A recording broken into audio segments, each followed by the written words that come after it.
Hello guys, welcome back to my channel Basics. I'm back with my another video on topic omega is essential or non-essential fatty acids. तो चलिए शुरू करते हैं आज का हमारा वीडियो ओमेगा के ऊपर, ओमेगा 3, 6 या 9 कि क्या इसके बेनिफिट्स है, फर्स्ट पॉइंट, एंड सेकेंड कि किसे लेना है, कब लेना है, एंड थर्ड कि ओमेगा 3, 6, 9 क्यों कहते हैं, थोड़ा हल्का डेफिनेशंस, एंड फोर्थ किन में ओमेगा पाया जाता है so that we can heat those foods and get omega 3, 6 and 9. So guys, सबसे पहले benefits of omega, that is omega 3.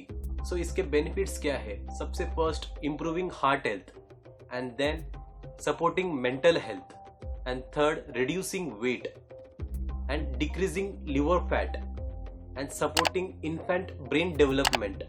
तो इस सारे चीजों में omega स्पेशली 3 काम आता है. सो क्वेश्चन ये है कि आप ओमेगा लेते हो कि नहीं. मैं तो कैप्सूल के फॉर्म में लेता हूँ, तो आप मुझे कमेंट्स में ज़रूर बताइए कि आप ओमेगा 3 के कैप्सूल्स लेते हैं या फिर कुछ डाइटरी या फिर एनिमल प्रोडक्ट्स कंज्यूम करते हैं. सो बेनिफिट्स तो काफ़ी है, तो मैं आपको शॉर्ट में बता दूँ. BBEH के टर्म से आप ध्यान रखिए. तो B is for brain and B is for bones. So brain and bone, E for eyes and H for heart. Brain, bone, eyes and heart के लिए बहुत ही बेनिफिट है omega 3 capsules. I mean omega 3, 6, 9 fatty acids in the form of capsules और any other food source. So moving to second point, किसे लेना है और कब लेना है. सो ओमेगा 3 के कैप्सूल्स या फिर ओमेगा 3, 6, 9 आप कोई भी ले सकते हैं, कोई एज लिमिट नहीं है. इन्फेंट से लेके बुढ़ापे तक आप ओमेगा कंज्यूम कर सकते हैं. एंड इसका बेस्ट टाइमिंग क्या है. सो नॉर्मली लोग मॉर्निंग भी लेते हैं, आफ्टरनून में भी लेते हैं या फिर at the night during sleep, before that तभी लेते हैं. तो इसका बेस्ट इम्पैक्ट कब होता है ओमेगा कंज्यूम करना. बिटवीन द मील्स अगर आप ओमेगा के कैप्सूल्स कंज्यूम कर रहे हो तो बहुत ही बेनिफिट माना जाता है. एंड स्पेशली प्रेग्नेंट वुमेन्स को भी गायनेक रिकमेंड करती है कि ओमेगा के सप्लीमेंटेशन लेने को. यस, सो ओमेगा इतना एसेंशियल है, इतना उसके बेनिफिट्स है, सो दैट इन्फेंट पे भी उसका असर बहुत ही अच्छा होता है. दैट्स वाई डॉक्टर्स भी रिकमेंड करते हैं कि ओमेगा सप्लीमेंटेशन आपके डेली लाइफ में होना चाहिए. तो इसका रिकमेंडेशन कितना है, मैं इसके पहले वीडियोस में भी बोल चुका हूँ कि 2000 mg से लेके 3000 mg ओमेगा आपको जरूरत है पर डे. सो गाइस, ये तो हो गया ओमेगा के 2 पॉइंट्स, बेनिफिट्स एंड किसे और कब लेना है. So now moving to third point, what exactly in it. सबसे पहले omega 3. So omega 3 is nothing but a polyunsaturated fatty acids. So ये 2 फॉर्म्स में मिलता है. सबसे पहले plant form and second marine form में. तो सबसे पहले प्लांट फॉर्म में आपको अल्फा लिनोलिक एसिड के रूप में मिलता है. सो जो भी अगर प्लांट फॉर्म में ओमेगा 3 कंज्यूम कर रहे हैं उसके अंदर alpha linoleic acid. Second marine form में मिलता है जिसमें कि EPA एंड DHA होता है, that is eicosapentaenoic acid and docosahexaenoic acid. So जो वेजिटेरियन है आपको ओमेगा 3 ALA के रूप में मिलता है, आपके बॉडी के अंदर वो प्रोड्यूस नहीं हो पाता है. सो दैट्स वाई आपको प्लांट फॉर्म में ओमेगा 3 कंज्यूम करना होता है, alpha linoleic acid ALA. And non vegetarian है वो आप कैप्सूल से भी कंज्यूम कर सकते हो, जिनमें मरीन फॉर्म में आपको EPA एंड DHA मिलता है.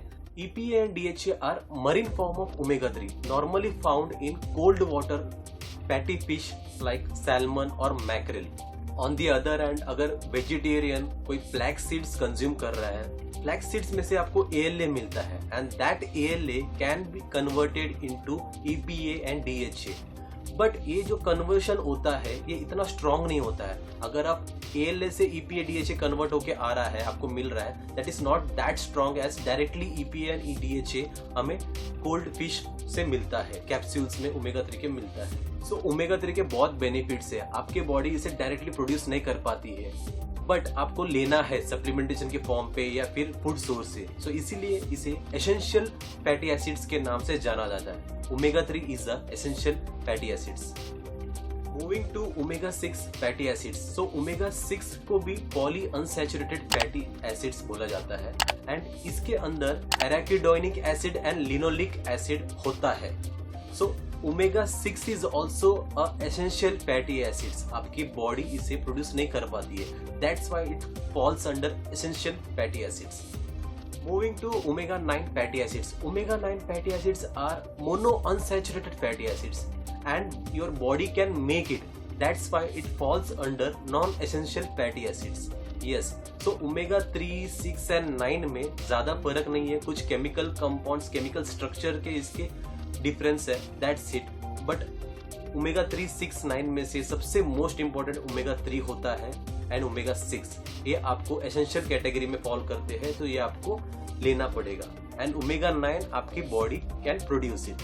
सो moving to fourth point, in which food source it exist. So omega three basically flax seeds, chia seeds and walnut, soybean oil, canola oil, इन सारे पदार्थ में ओमेगा-3 पाया जाता है. सो वेजिटेरियन के लिए बहुत ही बेस्ट ऑप्शंस है. Coming to non vegetarian, cold water sea food में ओमेगा-3 पाया जाता है. सो आप नॉर्मली कैप्सूल्स में या फिर फिश खा सकते हो. वीकली 2 टाइम्स अगर आप medium portion of fish consume कर रहे हो तो आपको ओमेगा-3 मिल सकता है. सो ओमेगा-6 बेसिकली आपको vegetable oil, nuts and seeds में मिलेगा and specially meat and eggs में भी ओमेगा-6 पाया जाता है. Coming to omega nine which is non essential fatty acids, but आपको अगर इसे कंज्यूम करना भी है, इसके भी बहुत सारे बेनिफिट्स है. As omega three and 6 same to same benefits omega nine के भी है. बट अगर आप इसे कंज्यूम करना चाहते हो तो आपको canola oil and olive oil में मिलता है और स्पेशली बादाम में भी इसमें मिलता है ओमेगा-9 फैटी एसिड्स. सो गाइस, ये था मेरा ओमेगा के ऊपर बहुत ही शॉर्ट वीडियो. उम्मीद करता हूँ कि आपको ये वीडियो बहुत पसंद आया. Thank you.